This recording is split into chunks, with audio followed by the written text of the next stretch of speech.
Assalamualaikum warahmatullahi wabarakatuh. Apa kabar sobat sekalian? Semoga baik-baik saja. Jumpa lagi di channel Rahmat Romdani. Kali ini kita akan membahas berita hangat dan masih hangat diperbincangkan, yaitu tentang Ustadz Khalid Basalamah yang dilaporkan ya ke polisi karena ceramah soal wayang ya.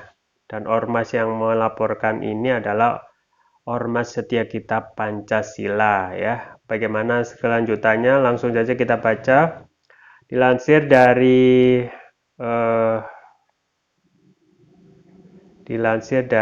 kompas.tv ya. Ustadz Khalid Basalamah dilaporkan ke polisi karena ceramah soal wayang. Ormas Setia Kitab Pancasila melaporkan penceramah Khalid Basalamah ke Barreskrim Polri hari ini.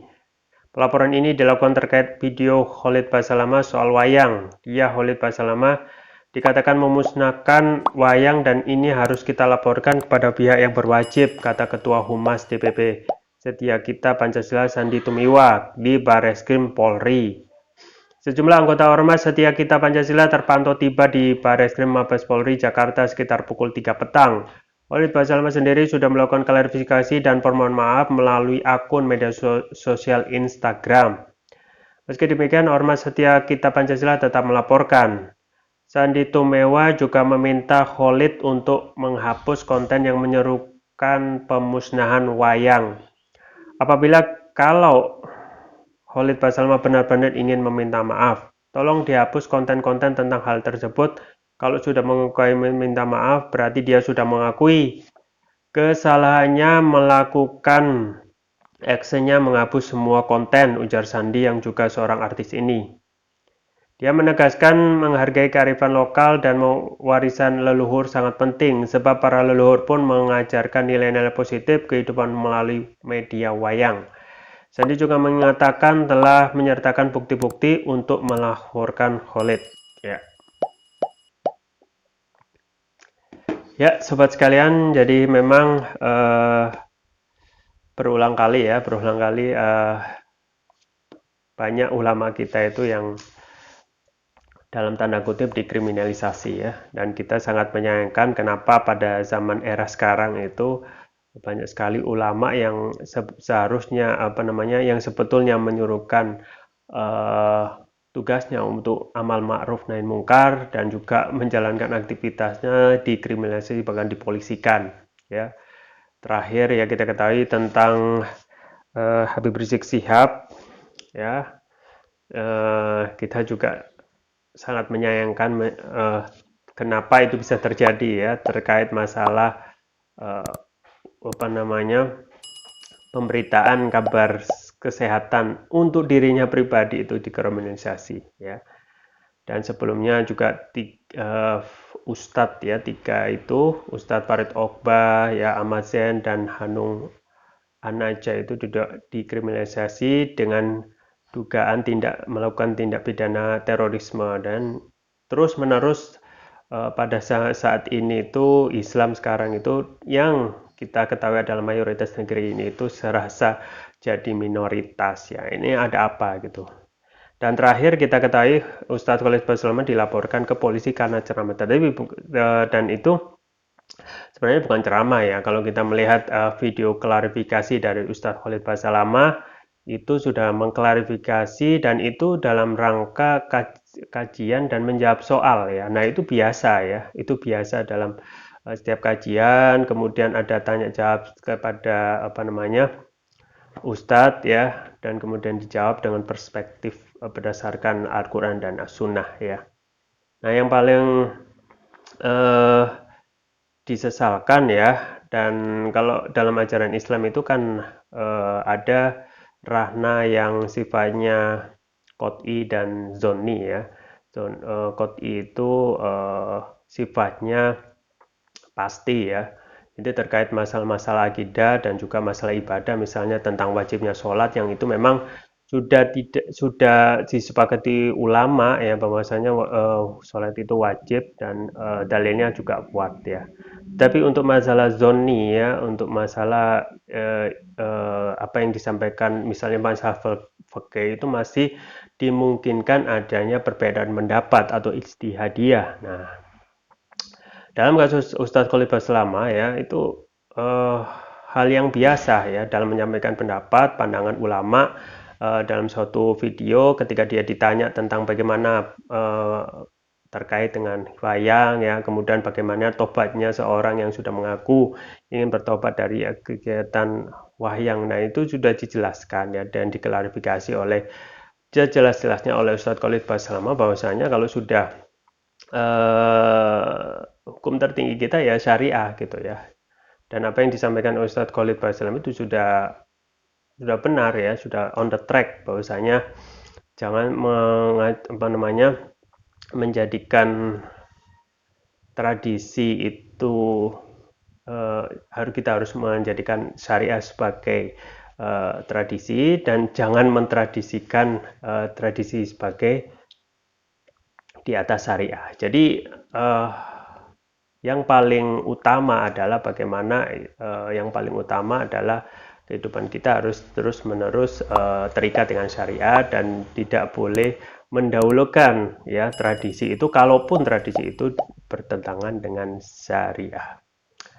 Nah, sobat sekalian, jadi masalah ijtihadi atau perbedaan itu sudah wilayah yang mafhum atau hal yang biasa ya. Kalau kita melihat perbedaan pendapat para ulama terdahulu dan sampai sekarang itu hal yang biasa ya. Makanya ada perbedaan mazhab ya, pendapat tentang fikih kan itu sudah biasa. Ada mazhab Syafi'i, Hanafi, Maliki, Syafi'i, Maliki, Hanafi dan Hambali dan mereka mempunyai pendapat untuk setiap contoh kasus dalam masalah fikih untuk masing-masing ya. Misalnya masalah hal yang terkait dengan masalah fikih, misalnya jual beli kucing ya. Nah, dalam berbagai madhab itu mempunyai ada perbedaan pendapat, ada yang mengharamkan dan juga ada yang menghalalkan ya.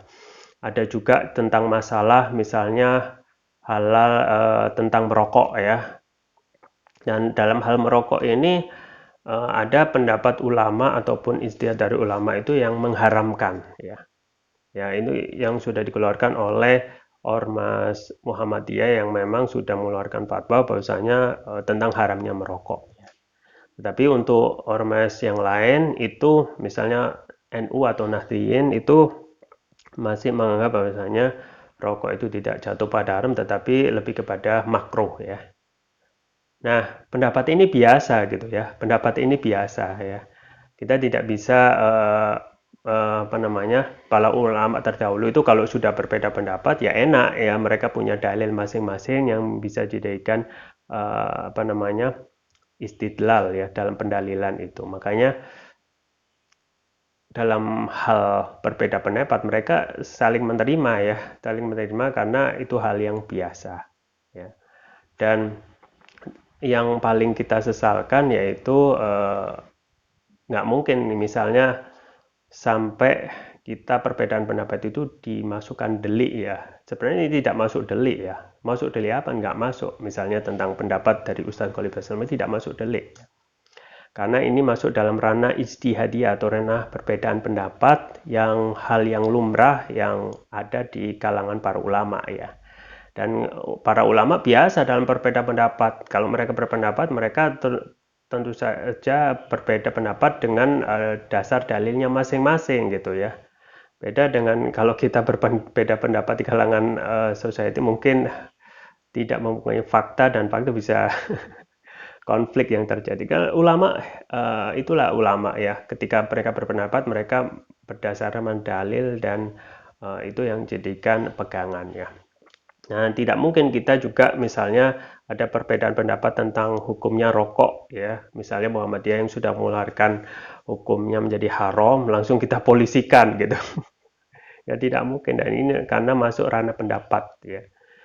Dan Ustadz Khalid Basalamah juga mengklarifikasi bahwa saya pakai pertanyaan dari para jamaah ya bagaimana tobatnya jika seseorang ini sudah berubah ya dimusnahkan. Nah itu hal yang biasa. Sampai seperti juga kita sudah memakai pendapat bahwasanya rokok itu haram ya bagaimana orang itu tobat dan masih ada sisa rokok ya bisa dihancurkan gitu, dimusnahkan gitu. Nah apa ini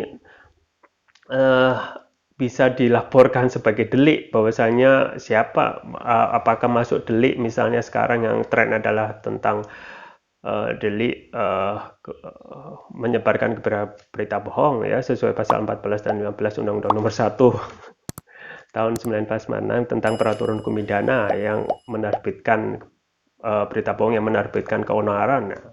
Keonaran yang mana? Berita bohong yang mana? Itu karena itu adalah pendapat ya. Ataupun masuk pasal 28 ayat 2 Undang-Undang Nomor 11 tahun 2008 ya, tentang informasi transaksi elektronik, tentang menyebarkan ujaran kebencian kemana, ujaran kebencian kemana ya. Kalau rokok misalnya, apakah ujaran kebencian para perokok ya? Ya tidak mungkin. Maka sobat sekalian, ini tidak masuk dalil ya, tidak masuk delik aduan ya.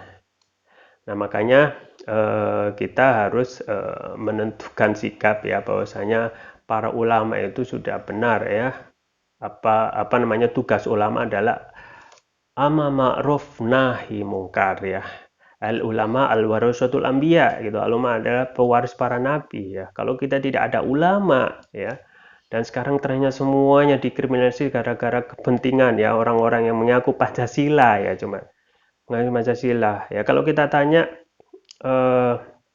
misalnya untuk kasus yang lain, ketika ada kasus di Wadas, di mana mereka ini, padahal itu sudah melanggar Pancasila ya, ya sila persatuan Indonesia, bahwasanya itu monggo berabrik ya, dengan adanya tambang yang sebagian besar ya masyarakat Wadas itu tidak menyetujui, sampai terjadi sifatnya dalam tanda kutip sampai pengarahan ratusan aparat, di mana orang-orang yang mengaku mereka itu Pancasila gitu ya. Kemudian juga tentang kasus yang lain, misalnya tentang OPM ya. Mereka adalah SPT, kalau KSP, kelompok KST, kelompok separatis teroris ya. Mereka ingin memisahkan diri dan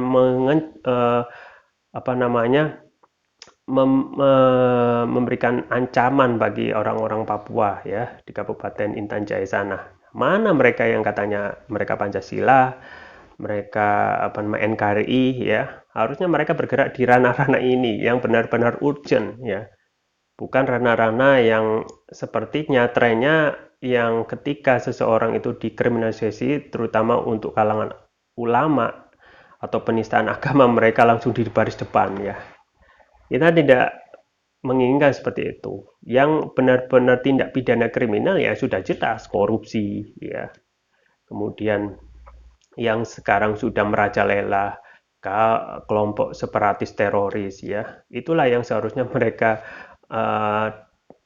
bertindak ya, menjadi punggawa ataupun mereka terdepan untuk membuktikan mereka itu NKRI ataupun juga Pancasilais ya. Dan memang kita sebagai mayoritas muslim harus benar-benar menjaga ulama ya.